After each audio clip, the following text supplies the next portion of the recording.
Russia को फिर खत्म करना, अगर आप 2000 के दशक से देखो तो ऑपरेशन अनथिंकेबल 45 से कंटिन्यू चल रहा है। और जो आज जो यूक्रेन के अंदर जो रशिया और यूक्रेन का वॉर चल रहा है वो भी ऑपरेशन अनथिंकेबल का ही एक हिस्सा है। अब इन्होंने क्या किया सर, देखो आज दुनिया के अंदर किसी भी, अगर आप मुझसे पूछोगे थल सेना अध्यक्ष की एज कितनी होगी, वायुसेना कितनी होगी, मैं बोलूंगा सर 58 साल के आसपास होगी, मतलब 55-56 साल के आसपास ही थल सेना, जल सेना, वायुसेना या हमारे RNW के जो चीफ होंगे या दुनिया के कोई भी चीफ 58 साल के आसपास एज होती है।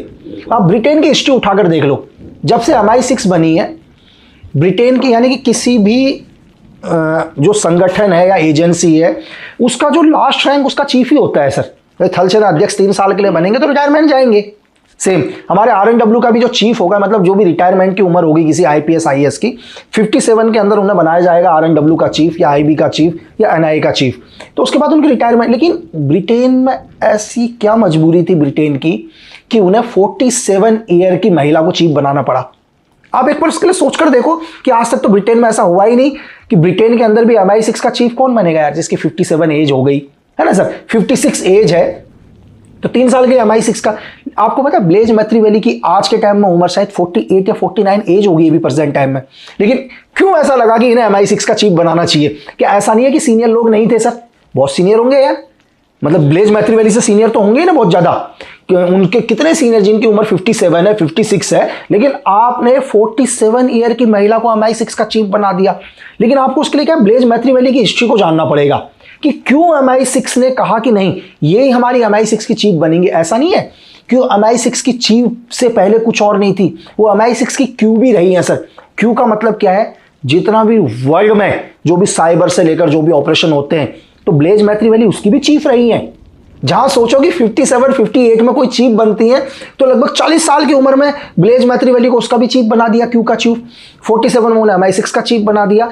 क्यों? अगर आज ब्लेज मैथ्रीवेली दुनिया में किसी से सबसे ज्यादा नफरत करती है तो वो करती है रशियन से सर।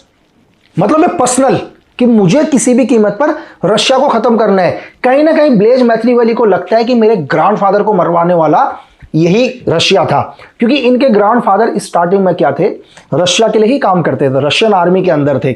लेकिन लास्ट में हिटलर के साथ चले गए। उनको लगा कि नहीं यार मुझे हिटलर का सपोर्ट करना चाहिए। उन्हें द बॉचर ऑफ वो भी कहा जाता जर्मन। उन्होंने अपनी खुद की फोर्स बढ़ाई सर, और आपको पता है उन्होंने लाखों यहूदियों को मौत के घाट उतारा। और जब हिटलर जर्मनी का हिस्सा होके लाखों यहूदियों को मरवाया इनके ग्रैंडफादर ने। तो ब्लेज मैथ्रीवेली की जो मदर थी उन्होंने एक मैथ्रीवेली फैमिली में शादी करी, सेकंड मैरिज करी, दूसरी शादी करी।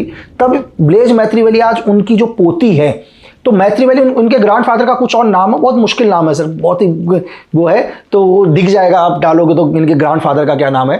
तो एक नाजी लीडर, देखो मैं नाजी लीडर ही बोलूंगा, जो जर्मन का हिटलर का सेकंड थर्ड आदमी होगा तो नाजी लीडर ही है।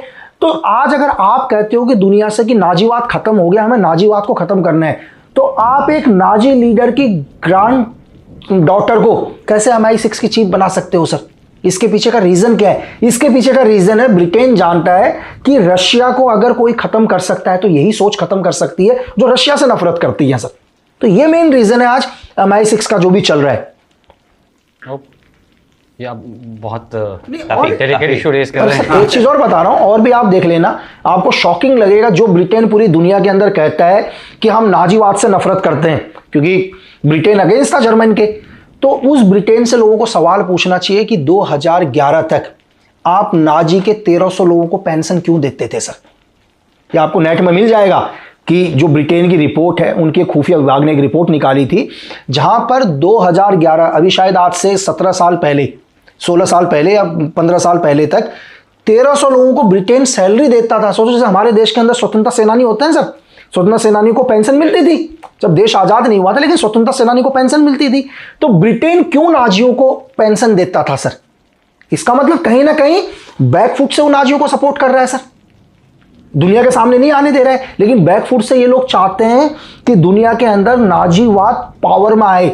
अगर आज आप काजा कालस की बात करो, कहीं ना कहीं आप हिस्ट्री जाकर देख लो इनकी, आप क्या कहते हैं, आप यूरोप यूनियन की जो अध्यक्ष है, जो महिला, उनका आप चेक करके देखो, उनकी बैक हिस्ट्री डालकर देखो आप, कहीं ना कहीं जर्मन में उनका भी आपको नाजीवाद कनेक्शन निकल कर आएगा सर। तो सर हम आते हैं यूक्रेन के ऊपर। मैं नाजीवाद पर बात कर रहा था कि वॉर के टाइम में ऐसी क्या मजबूरी थी कि के डिप्टी पीएम को अपना रिजाइन देके यूक्रेन का एडवाइजर बनना पड़ रहा है, इकोनॉमिकल एडवाइजर क्रिस्टिया फ्रीलाइन। आप उनकी बैक हिस्ट्री पर जाओगे तो आपको कहीं ना कहीं कनेक्शन निकलेगा कि इनका जर्मन के साथ बहुत गहरा संबंध रहा है सर। ये हमेशा नाजीवाद को सपोर्ट करते हैं।